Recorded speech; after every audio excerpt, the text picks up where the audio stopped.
مرزا محمد علی جیلمی جو کہ بنیادی طور پر انجینئر ہے، یہ شخص پہلے سنی تھا، اس کے بعد پھر اس کو کچھ سوچ بدلی اس کی، تو یہ دیوبندیوں میں چلا گیا۔ کچھ عرصہ دیوبندیوں میں رہنے کے بعد یہ پھر غیر مقلد وہابیوں میں چلا گیا، جو اپنے آپ کو اہل حدیث کہلاتے ہیں۔ اس عرصے میں یہ غیر مقلدین کے ایک مشہور مولوی طاہر علی زئی کے پاس چلا گیا، اور وہاں جانے کے بعد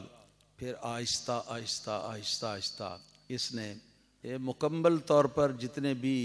مذاہب ہیں اس وقت پاکستان کے اندر مروج، ان تمام سے بالکل علیحدہ ہونے کا اعلان کر دیا، اور اپنے طور پر اس نے حدیث پاک کی کتابیں جو ہیں ان کو پڑھنے کی کوشش کی، اور اس سے جو اس کی اپنی عقل نے نتیجہ نکالا اس کو اس نے درست جانا، اور جو ان کا نتیجہ واقعی اور صحیح تھا، مگر اس کی فہم نادان نے، اس کی عقل نادان نے اس کو نہ سمجھا تو اس سے انکار کر دیا۔ اس طرح آہستہ آہستہ آہستہ آہستہ یہ ایک نیا فرقہ جو ہے اس کو اس نے جنم دیا۔ تو اب انہوں نے اس نئے مسلک کا نام رکھا ہے اہل سنت و جماعت پاک۔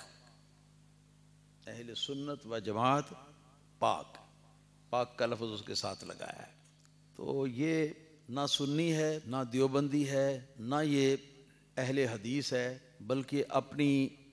فہم نافہم سے یہ جو کچھ حدیث کی کتابوں کو پڑھتا ہے اور ان سے مطالعہ کرتا ہے اور اس کو جو سمجھ میں آتا ہے، تو اس پر اس نے اپنے ایک نئے فرقے کی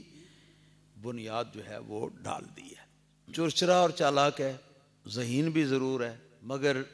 ان تمام اوصاف کے باوجود اس کو عربی زبان کی صرف و نحو جو ہے وہ نہیں آتی، عربی زبان کی لغت اس کو نہیں آتی، جس کے اوپر عربی زبان کا سمجھنا جو ہے وہ ڈیپینڈ کرتا ہے۔ جو حدیث کی کتابیں یہ پڑھتا ہے وہ ساری غیر مقلد وہابیوں کی ترجمہ کی ہوئی ہیں، اور ان پر زیر زبر جو ہے نا وہ پہلے سے ہی لگے ہوتے ہیں عربی عبارت کے اوپر، یا کبھی بیروت کی چھپی ہوئی کتاب کوئی بھول کر کبھی اپنے سامنے وہ رکھ لے تو اس کے اوپر بھی وہ کتاب بھی وہ ہوتی ہے جس کے اوپر اعراب زیر زبر جو ہے نا وہ پہلے سے لگے ہوئے ہوتے ہیں، اس کو دیکھ کے یہ پڑھتا ہے۔ مبلغ علم اس کا اتنا ہے کہ بہت سارے الفاظ جو ہیں ان کو عربی گرامر کے اعتبار سے یہ غلط پڑھتا ہے، اور عربی زبان کو یہ صحیح طرح سمجھتا نہیں ہے، کیونکہ صرف و نحو گرامر جو ہے وہ ایک ایسی چیز ہے کہ اس سے پتہ چلتا ہے کہ صحیح طور پر کسی فقرے کا مفہوم کیا ہے یا کسی ایک کلمے کا معنی کیا ہے۔ ان چیزوں سے وہ نابلد اور ناآشنا ہے، اس لحاظ سے میں کہہ سکتا ہوں کہ وہ جاہل مطلق ہے، اور ہمارے کئی ایک علماء نے اس کو دعوت دی کہ سامنے آ کے ہمارے ساتھ بات چیت کر، ہمارے سامنے آ کے بات چیت کر، یا چل سامنے نہیں آنا چاہتا تو فون پہ کسی بات پر بحث کر لے تاکہ تیرے سوالات، تیرے اعتراضات کے ہم جواب دے دیں۔ مگر یہ فوراً جب اس کو یہ سوجے کہ یہ فون کرنے والا جو ہے نا یہ میرے ساتھ کوئی بات چیت اس طرح کی کوئی کرنا چاہتا ہے کہ مجھ سے وہ سوال جواب کرے گا، تو فوراً ایسے کر کے بند کر دیتا ہے فون کو، اور اس کے بعد پھر اٹھاتا نہیں۔ یہ اس کا حال ہے جی۔ تو اب اس کے بارے میں کیا کہوں،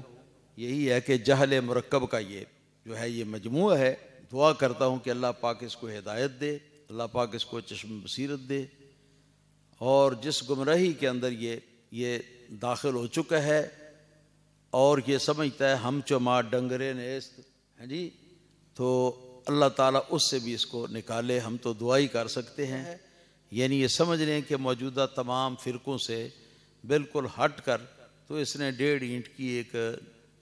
الگ نئی مسجد جو ہے وہ بنانے کی کوشش کی ہے۔ تو آپ سمجھ لیں اسلاف امت کو یہ گالیاں دیتا ہے، اور بزرگان دین کو اور اولیاء امت کو اور پرانے ائمہ مجتہدین کرام جو ہیں ان کی شانوں میں بے ادبی کرتا ہے، اور ان کو یہ بالکل اس طرح سمجھتا ہے جیسے کہ وہ طفل مکتب ہے، حالانکہ اس کی اپنی حالت جو ہے وہ اس طرح کی ہے کہ بغیر لگے ہوئے اعراب کے ایک صفحہ میرے کسی شاگرد کے سامنے یہ عربی عبارت نہیں پڑھ سکتا۔ اس سے عافیت اسی میں ہے کہ اس سے اپنے آپ کو بچائیں اور اس کی باتیں نہ سنیں۔ اگر کسی شخص کو کوئی الجھن ہو اس کی کسی اعتراض کے بارے میں تو وہ اعتراض جو ہے اس کی زبان میں ہمارے سامنے پیش کریں، ہم اس کا انشاءاللہ تعالی جواب دیں گے۔ اللہ پاک ہم سب کو صراط مستقیم پر چلنے کی توفیق عطا فرماتا رہے۔